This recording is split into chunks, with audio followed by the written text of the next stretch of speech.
Hello Fred, I would love to introduce you the black and white actions. I've chosen different types of images and let's see how it works on them. Most of the images are already retouched, and it's very important because when you work in color, keep in mind that you have to make the volume that you would love to see in the picture, and this volume will go with a black and white toning also. Let's go to our action panel. You can also find it in window actions and choose black and white by me and push the play button. So you see the result is pretty nice. It works with this image great. Let's go to another image. This image is pretty light, and if you use my action on this image, you would have some problems in light areas. So what I suggest you to do is to pick another type of action. Let's turn back to our initial image and go back to actions and pick black and white adjustable.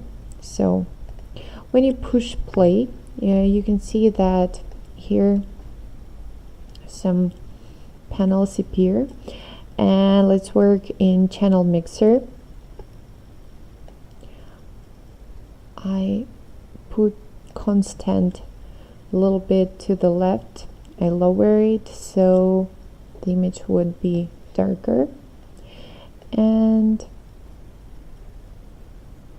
just make some adjustments on every channel the way I like it, and then just simply click OK, and here we go.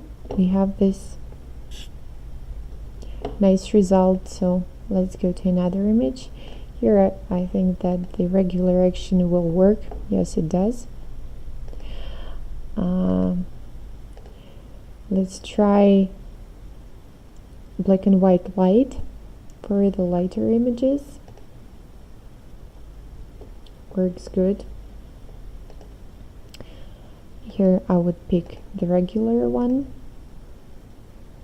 It does work. Let's see how it works in nature shot, the regular one. Depends on what result you want to get, but looks okay to me. But always when you want a different result, you just simply click on black and white adjustable and play a little bit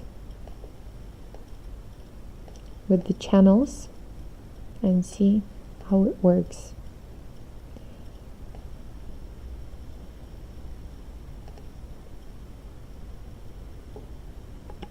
Looks okay. So this is it. I hope it's going to be useful for you. If you like it, just let me know and I will send you my action to you. Let's try in this image also. Looks nice. Want a different result, pick an adjustable. I would bring red channel a little bit later and bring back blue channel. Click OK. Nice dramatic image.